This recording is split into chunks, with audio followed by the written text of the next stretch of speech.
سلام ای بوی جوی مولیانم، سلام ای پیک نو از باستانم، سلام ای غنچه پروردی بهارم، سلام ای ناز پروردی خزانم.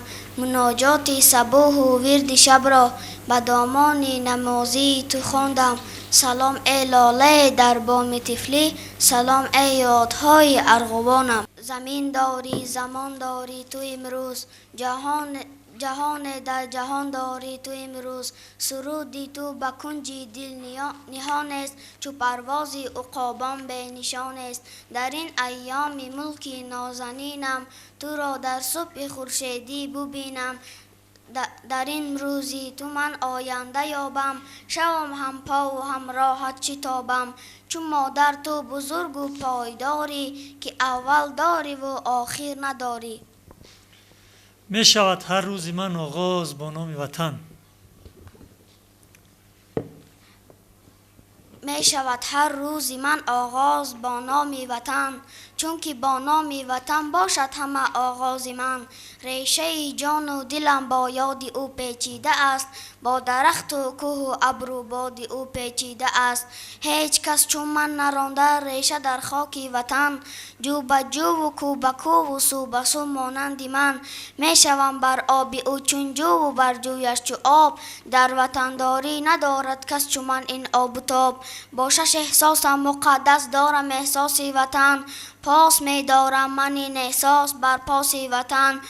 از وطن بیرون وطن خواهان اگر پس آمدن، رفته بودندی به پا اما به سر پس آمدن.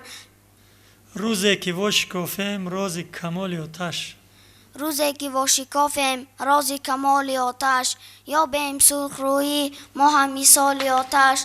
جشن صدد چو یلدا در سیز خود فروزی است، حتی که عشق دارد از خود جمال آتش. چون حال آن خوشه که از سوز خویش یابد، حال چو حال آتش بال چو بال آتش. خورشید را چو دانک هر شام می گذارند، در خاک تا بروید از آن نهال آتش. عمر آدم گاه جمع و گاه پریشان بگذرد. عمر آدم گاه جمع و گاه پریشان بگذرد، زندگانی گاه مشکل گاه آسان بگذرد. پس چرا باید کشیدن مینت هر کاسه است، روز اگر با کاسه آب و لب نان بگذرد.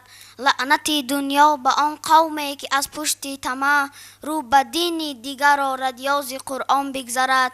در نیستان آتش افتاده است و مرغان در فغان، شیر نر خوش آورد چون از نیستان بگذرد.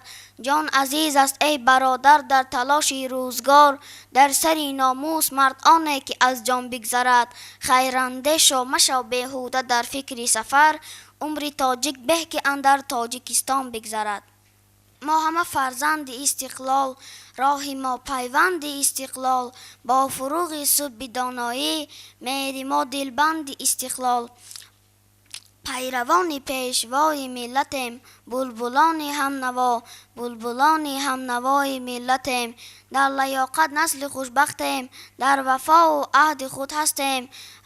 رهروان راه تعلیمیم، وارثان تاج و هم تختیم. پیروان پیشوای ملتیم، بلبلان هم نوا، بلبلان هم نوای ملتیم. اینقدر آبادی در مکتب، خرمی و شادی در مکتب. سنگ ها در زیر دندانم هنوز، سنگ ها در زیر دندانم هنوز. تشنه آب بدخشانم هنوز. هرچی از من رفت در من کم نشد، لعل دارد پرده جانم هنوز. همت دریا دلان در یاد من، هرچی من در رود لرزانم هنوز. چشمه ها آبی امو از سر گذشت، قطره ناپیمود مژگانم هنوز. قمر بی پر گشت بلبل بی نوا، من به یاد او غزل خوانم هنوز. توشه ها دارند مردان در سفر، من در این سرکوچه حیرانم هنوز. تو را من یاد کردم کوهسار من، تو را من یاد کردم کوهسار من. علاجم چیست؟ شدم دور از کناری تو دیاری من. علاجم چیست؟ در اطرافم زمین و ریگزاری بی ثمر دیدم، گل من بوستان من. علاجم چیست؟ گذر دارند از هر سوی آدمهای بیگانه. کجا ماندن آن خویش و تباری من؟ علاجم چیست؟ علاجی من یگانه بازگشتن بر وطن باشد. شب و روزه شد این مقصد شعاری من. علاجم چیست؟ راز دل میگفتم یک محرم میداشت. غزل از استاد صدرالدین عینی. گل سرخ. راز دل می گفتم یک محرم می داشتم. شکوه ها می کردم از غم همدم می داشتم. در شب هجران نمی شد زخم دل ریشی روان. گرزی وصل یک پریرو مرهم می داشتم. مهنت گیتی به تلخی کی را بودی جان من. بوسه گر از لب ایساده می داشتم. می نشد یک لحظه فارغ یار از غمخواریم. بوالهوس ساسان اگر تا بیغم می داشتم. از تماشای گل سرخ از چه می ماندم جدا. گر به کف چون اهل عالم درهم می داشتم. اینقدر در اضطراب افتادم از فکر خود. می شد آرامم اگر از خود رم می داشتم. چون ترازو کی شدی سرگشتگی با من نصیب. عینی ار فکر نه از بیش و کم می داشتم. من زنده ام به نام خشت زنده تر شوم. غزل از استاد حق نظر غایب. من زنده ام با نام خوشت زنده تر شوم. از شام موی تو چو ستاره بدر شوم. خون شفق به جوی دلم با تو می دمد. چون نور قمرگون سمر شوم. از نورهای گنبد گلدار بر تنت پیراهن نفیستر از آب زر شوم. چون بینم به بال خیالم نشانمت. با تو به عشقخانه شمس و قمر شوم. وطن سر می شود از گهواره. وطن سر می شود از گهواره. ز شیر پاک و از پستان مادر. وطن سر می شود از آن تواره که آن را ساخته از دستان مادر. تاجیکستان زیجان شیرین ترم. تاجیکستان زیجان شیرین ترم. تاجیکستان جوان و دلبرم. مثل طفل دوست می دارم تو را. از تو آید بوی شیر مادرم. دوست دارم خلق و گلگستی تو را. چشمه ها و رود پرشستی تو را.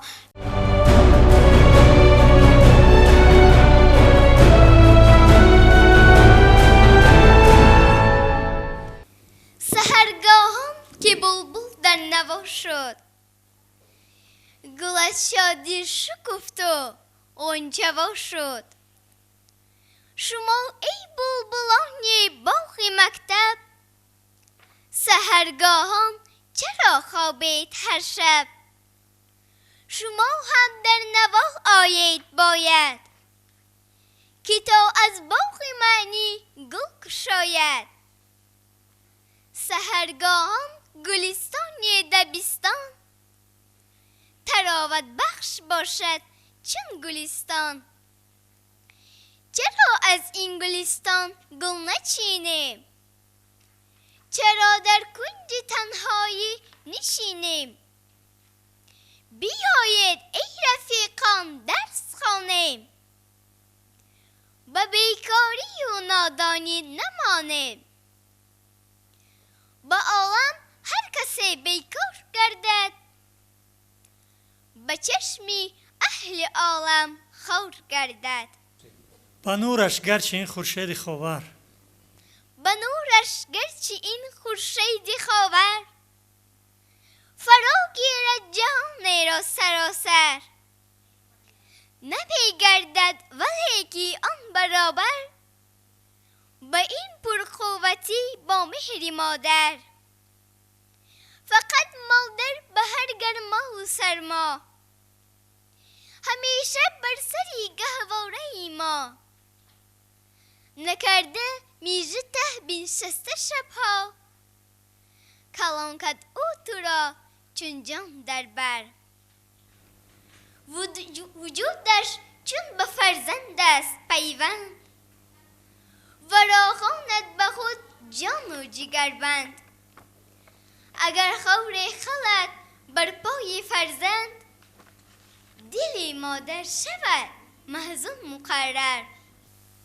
وطن در چشمه مهرت دلم را شستشو کردم. وطن در چشمه مهرت دلم را شستشو کردم. ز قلبی پاک بختی بیگزندت آرزو کردم. اگر چشمم بر رویت خیره شد امروز معذورم. بسا شبهای غربت اخترت را جستجو کردم. نشانه از تو دیدم هر کجا با مهری فرزندی. ببوسیدم نهادم روی چشمی خویش بو کردم. برای روز فیروزت به تدبیر سلیمانی با آن سیمرغ البوزت نشستم گفتگو کردم. نشانه از تو دیدم هر کجا با مهر فرزندی. ببوسیدم نهادم روی چشمی خویش بو کردم. برای روز فیروزت به تدبیر سلیمانی با آن سیمرغ البوزت نشستم گفتگو کردم.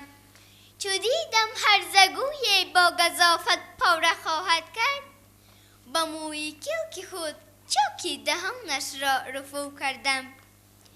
ز پیرانت دعا جستم، ز طفلانت ضیا جستم، با اشکی رحمت و لبخند مادرها نمو کردم. علا قلب خراسانم همان خورشید گردانم، که از شش سوی عالم سوی خورشید تو رو کردم. تاجیکستان وطن نوروز است. بزم گل در چمن نوروز است، دوری غلغل فکن نوروز است. تا بگردون سخن نوروز است، تاجیکستان وطن نوروز است. با مرادش همه دل داده رسد، همه را بخت خدا داده رسد. همه در انجمن نوروز است، تاجیکستان وطن نوروز است. آفتاب خندید. عبدالحمید صمد درباره بیبی و ایرج. ایرج از خواب میخیزد و میبیند که آفتاب نور نپوشیده ایستاده است و از بیبیش میپرسد: بیبی جان، برای چی امروز آفتاب نبرآمد؟ بیبیش میگوید که قهر کرده است و ایرج میگوید که از کی؟ از تو با جورهایت. از من؟ بله، دیروز تو با جورهایت تو بازی کرده تیریزه همسایه رو شکستی و تو دست رویت رو نمیشویی. با جورهایت بازی هایی به جا میکنی و آفتاب این نفورید و دیگر نمیبراید. خب تشکر طیبه بانو. من وای میپرسم لغت هم از خود کردگی هستی ها؟ بله. میدونی ها؟ کلمه محزون چی معنی دارد؟ کلمه محزون در همین شعرات قریب همین کلمه هست. خب کلمه جنون چی معنی دارد؟ جنون دیوانه. دیوانه، درست. خب یک شعر دوست داشته خود خون. شعر از خیراندیش: عمری آدم گاه جمع و گاه پریشان بگذرد. عمری آدم گاه جمع و گاه پریشان بگذرد. زندگانی گاه مشکل گاه آسان بگذرد. پس چرا باید کشیدن مینتی هر کاسه است؟ روز اگر با کاسه ای آب و لبی نان بگذرد. لعنت دنیا با آن قومی که از پشت طمع رو به دین دیگر آرد یا ز قرآن بگذرد. در نیستان آتش افتاده است و مرغان در فیغان. شیری نر خشم آورد چون از نیستان بگذرد. جان عزیز است ای برادر در تلاش روزگار. در سری ناموس مرد آنه که از جان بگذرد. خیرنده شو مشو در فکری سفر. عمر تاجیک به که اندر در تاجیکستان بگذرد. تشکر طیبه بانو. برای کار موفقیت به شما.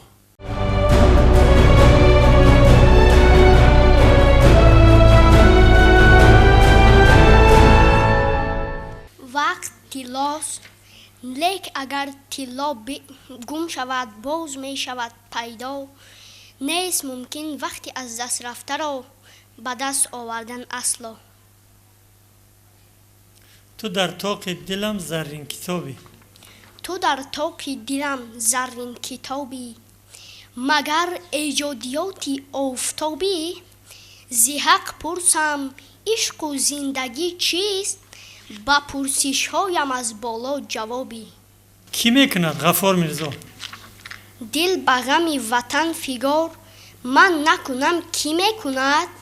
جان به غم وطن نثار من نکنم کی میکند؟ بر بد و نیکی او شریک من نشوم کی میشود؟ حفظ وفای او یار من نکنم کی میکند؟ نومید زیدر کاش فردا نرود. نومید زیدر کاش فردا نرود. از شاخه اون برگ زرد نرود. مردم بیروند نیست باک ای کاش. از بحر بقای درد مردی نرود. مصرع اول نومید زیدر کاش فرد نرود. فردا نه فرد نرود. این یک به حقیقت بنویسم نه مجاز. این یک به حقیقت بنویسم نه مجاز. غربت بود و شب بود و من و شمع و گداز. هر اشک زی پای شمع ریزان می شد چون نقشه خاک تاجیکستان می شد. زمین سخت کوهستان دل نرمم عطا کرده است. درشتم هر کی می خواند خطا اندر خطا کرده است. بمثل چشم بسوی کوه یک رویم بسانی چشمه حق گویم.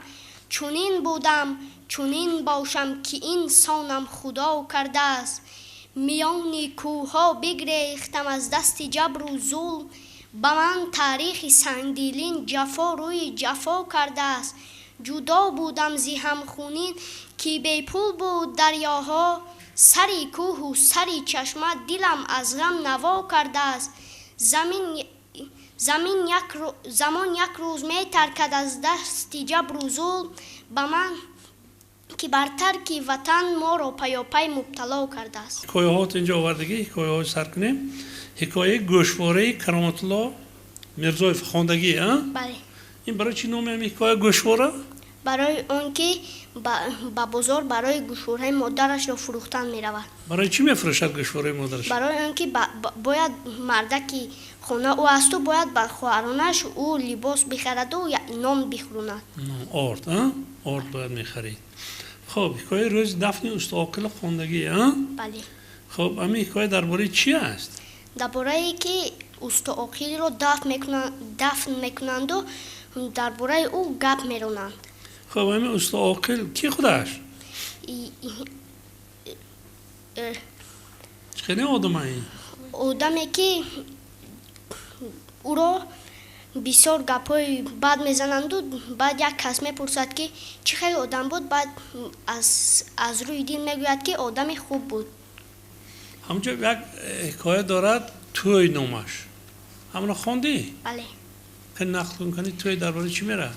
توی درباره آن میرود که درباره توی کی همونجا توی صدرالدین عینی او را توی میکنند و اکش با همون کسی که اکش و یک بچه دیگر که پدرش او را رنگ پسر خودش میدوند و آنها هر سهشان را یک جای توی میکنند. بعد در آنجا دایره میزنند و نوازی میکنند. بعد به صدرالدین او معقول میشود و برای سازنده ها هنرنمای سازنده ها معقول میشود. بله. خب کفایه همین و این پویست های خوندگی اودینه خونده ها؟ که قهرماناش اودینه خودش بیبیش آیشه بیبیش آیشه خان و دختر خالش بیبی آیشه ارباب کمال بیبیش با دخترش چی بود؟ ارباب کمال ایباد. اودینه چیکار میکنه در همونجا؟ در همونجا از ارباب کمال که کلان دیه بود بای دیه به حساب میرفت. وقتی ҷанозаи падараш аз ӯ 10 танга қарз мегирад. Баъд падарашро мегуранад ва бибиаш мегӯяд ки вақте ки ӯ калон шуд ба хизмати арбобкамол ӯро мебарам ки қарзи падарашро. ҳамин чӣ сабаб мешавад ки одина аз ҳамон хизмати арбобкамол мегурезад? ӯ аз заданҳои арбобкамол бисёр хаста мешаваду баъд як фикр барои чӣ мезанад арбобкамол? як бор бузашро ҳар чизе ки шавад ӯро ба гардани ӯ мегузорад ва як бор гӯспандашро меғалтонаду бисёр. хоб, ташаккур. ҳамин қиссаи одамони кӯҳнаи Фазлиддин Муҳаммадиев ҳам хондагӣ? ҳамин одамони кӯҳна киҳоянд? чӣ ном доранд? Зиёбобо. ҳамин ҳикояҳои сари чизи қиссаи сари ситораҳои сари танӯри Сайф Раҳимам хонди? Бале. барои чӣ ҳамин номаш ситораҳои сари танӯр? барои он ки чашмони модарашро ба мисли ситора дар сари танӯр эҳсос мекунад. бачаҳо? бале. хуб, ин занбори айнакдор дар бораи чия? дар бораи он ки як дӯсташ ба ҳамон писарак мегӯяд ки маро занбор газида наметавонад, барои он ки ман сири ӯро медонам. баъд ҳама мегӯянд ки чи аст сираш, баъд ба онҳо намегӯяду азбаски вай дӯсти ҷониаш ҳаст, ба ӯ мегӯяд сираш ҳамин буд ки забонатро гази занбор туро намегазад. ва рӯзе ӯ имтиҳонояш тайёрӣ хуб, ташаккур.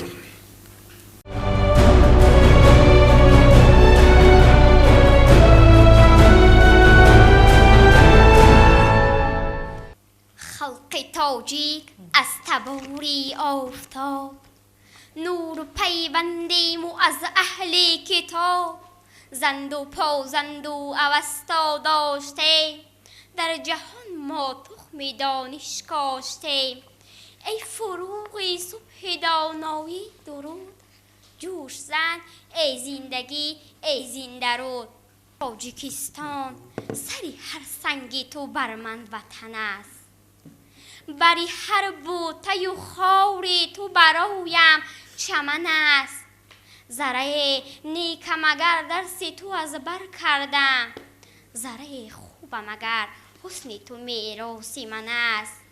کوه سارانی تو از نقره و طیلاس بلند، تو بلندی زی بلندی ای وفای پسران. سری هر صخره یکی کلبه سنگی است و جای، همراهی مهری تو آوم همه گنجد در آن وطنم. قسم به شیر مادر و بزرگی خدا وطن. شعر از اجازه استاد آذر با نام وطن. قسم به شیر مادر و بزرگی خدا وطن، کی دل ز تو چوبوز گل نمی شود جدا وطن. برای سبز بودنت چون نخل ها کشاده دست، با لحن نرمی برگ ها دعا کنم دعا وطن. دلیل نیز آورم چو گفتمت کی مادری، کی با دلیل می شود دو روز حرفی مو وطن. بخوانی آسمان نهی چون گرمی آفتاب، کی سلم شامی من شود از او به هر کجا وطن. به پیشوازی رفته ها دمی که از سفر رسند، سیرشکی چشم های خیش تو میکنی رها وطن. فروغ مه شوی که طفل کوچه دوستت، تو را ببیند و نترسد از شب سیاه وطن. به هر کجا که رفتم به خویش پو نبردم، نبود کاری کافیه اگر که گفتم چنین. بدیدم زیا وطن به سینه ام صفا وطن. مدام شست و شودی هم به مثل رودی حنجره، که نو به نو بیافرم برای تو نوا وطن. شاعر که با خشت سخن کاشانه برپا میکنه. شعر از اجازه استاد محترم حاتم با نام شاعر. شاعر که با خشت خیشتن کاشانه برپا می کند، بیخانه ها را خوانده از لطف و در آن جا می کند.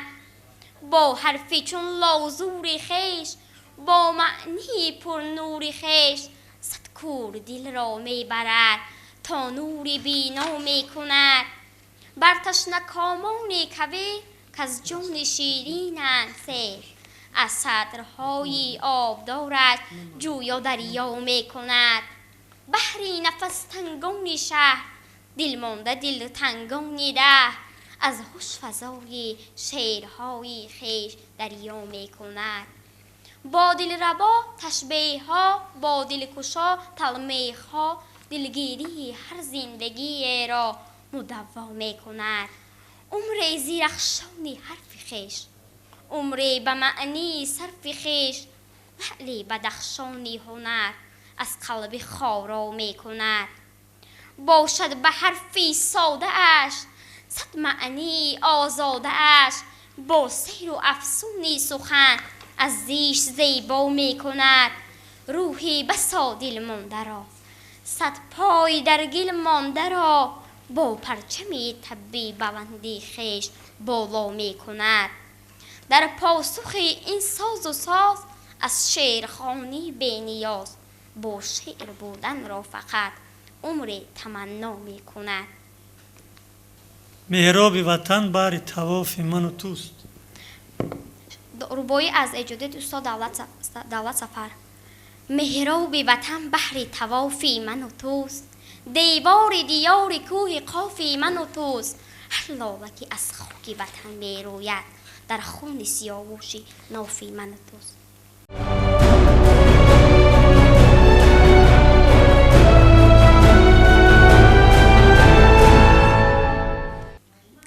شعر از میرسعید میرشکر. دمی که من وطن گویم، به وصف او سخن گویم. دیاری در نظر دارم، که با او شاد و آزادم. به هر کویش گذر دارم، رسد هر دم به فریادم.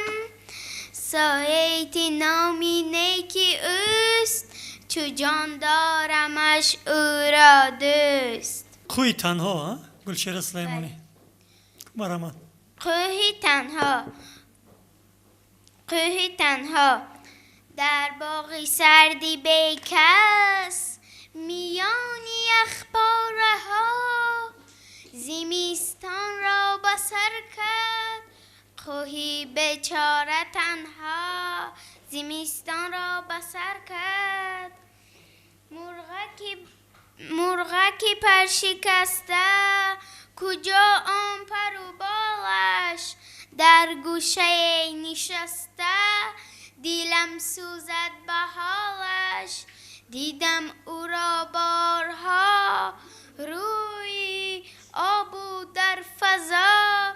دیدم با سیله اش، با اهل عائله اش، با دادای و مامایش، با اکای و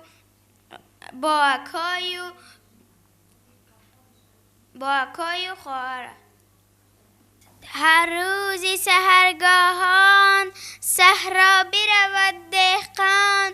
مهنت بکند چندان با مهنتی بی پایان. شما آثار نثری هم خونده ایدن؟ اینجا از امین جان شکوهی اومدگی پویستی آب از کجا می آید؟ بله. همین کنی قهرمانی اساسیش کی از آب از کجا می آید؟ صمد و اسد. همین اسد و صمد چیکار میکنن؟ و یا میخواستن که آب یابن. آب یابن، مگر در اطراف آب نبود که اونا آب میکفتن؟ نه. برای چه همین نامی پویست آب از کجا می آید؟ اونا چه میگفتن؟ سرچشمه آب از کجا؟ میخواستن که فهمن که آب از کجا می آمد. سرچشمه آب رو میخواستن پیدا کنن، بعد پیدا کردن؟ معلوم نبود. خب قصه ایام تعطیلی عزیز درباره چی میرود سخن؟ درباره پسر بچه میرزا ترسونزاده را جان شیرین شه. جان شیرین داستان جان شیرین خب پاره قرائت کنه. جانی شیرین اینقدر جنگم مکن، اینقدر بهوده دلتنگم مکن. رفته رفته از سفر باز آمدم، باز در نزدت و پرواز آمدم. هر کجا که خواب کردم خیستم، هر کجا که بود جایی زیستم. این دلی من منزلی یادی تو بود، یادی حسن و آبادی تو بود. میرزا ترسونزاده این مصرع ها را با کی بخشیده است؟ این را به زنش، به همسرش.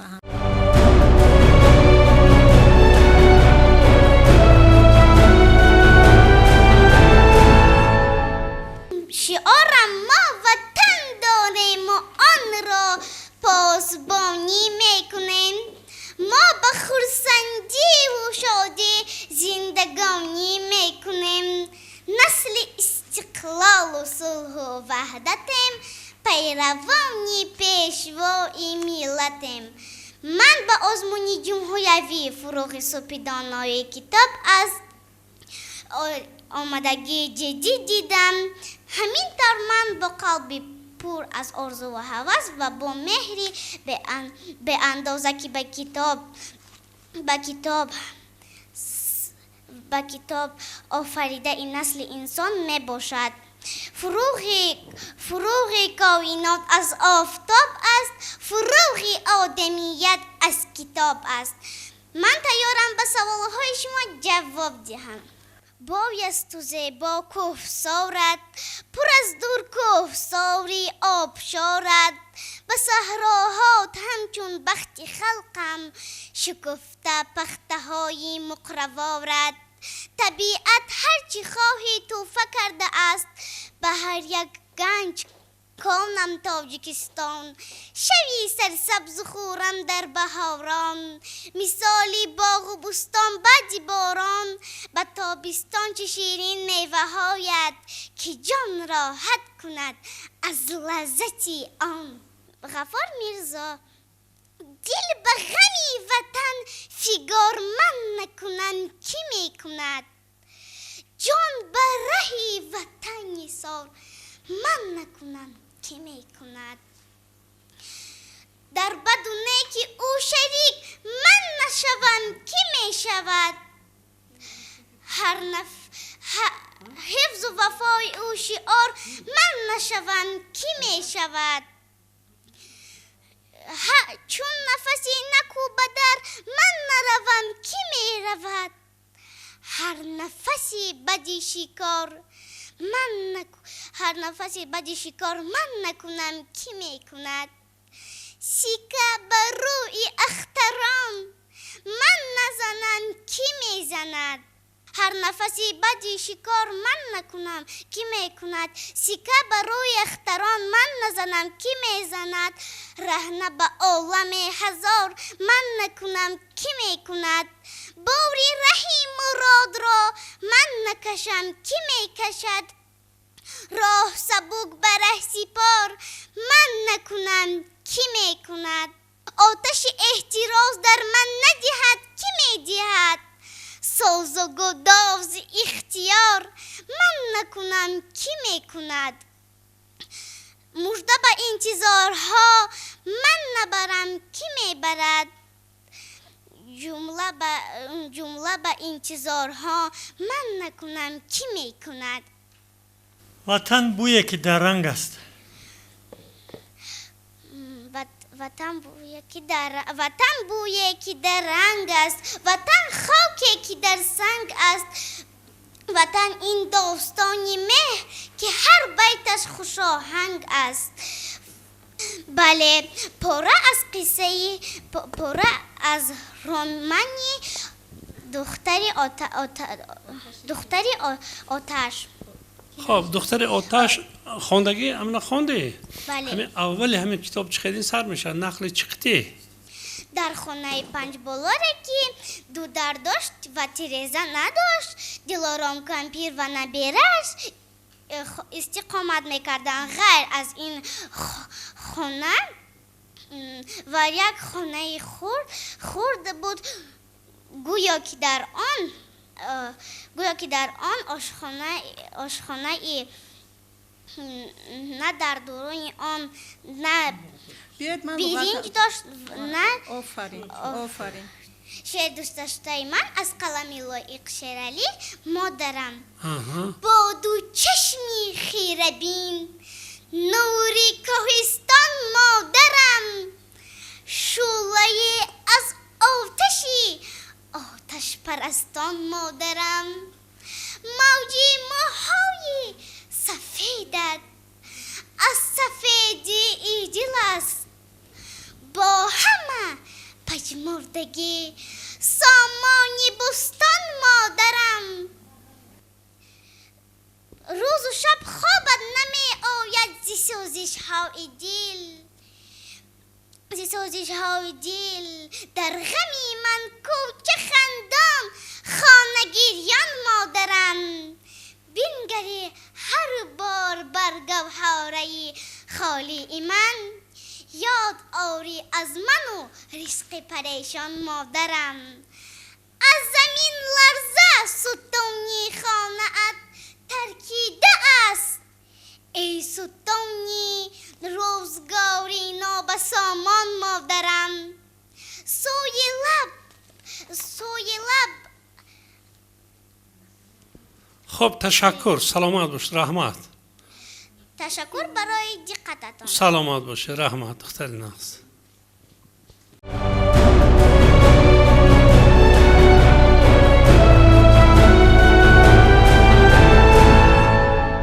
سحرگاهان که بلبل در نوا شد، گل از شادی شکفت و غنچه شد. شما ای بلبلان باغ مکتب، سحرگاهان چرا خوابید هر شب؟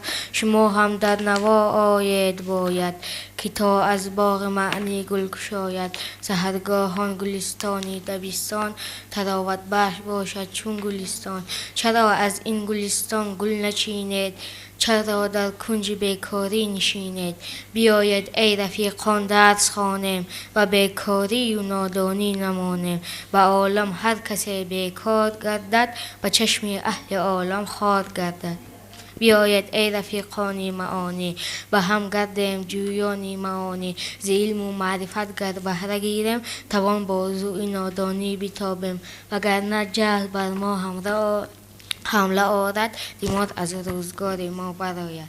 عاشق شدم گناهم این است، درد دلی به پناهم این است. صف بسته همیشگی دی من غم، من شاه غمم سپاهم این است. جز درد نروید از گلی من باغ غمم گیاهم این است. جوشد سنگ از نفسم چو یخ شود آب، در سینه تفت آهم این است. جوشد صد خون به دل زند مغز، من بحر غمم رفاهم این است. از میرزا توسن‌زاده. چشم من سیری ندارد از تماشای زمین، خواهم از مدینه زد نه افتد یگان جای زمین. چشم من خواهد که بیند نوبهاران بیشمار، بازها بیند شکفتن‌های گل‌های زمین. چشم من محو جمال و حسن زن باشد مدام، بیز حسن زن نباشد حسن زیبای زمین. از ازل زن با زمین یک گشت چون دو مادران، بوی زن آرد مشامم را به اقصای زمین. که از دو بیتی های آذر یک دو بیتی مرحمت. یک دو بیتی. چوباک از دست من ناکس نگیرد، شمارم در شماری خس نگیرد. خدا گر نگاه هم کرد کافیست، خدا هرگز نگاهش پس نگیرد. این عشق وطن رحمت نظری. ای جانی من جانم فدای تو، ای عشق ای وطن جانم فدای تو. ای ریشگی سوزی همیشگی، ای مهری بی سخن جانم فدای تو. طوفان خونی من طغیان خونی تو، ای نبض زیستن جانم فدای تو. ای آتشی دلم از آب و از گلم، سوزان زبان زن جانم فدای تو.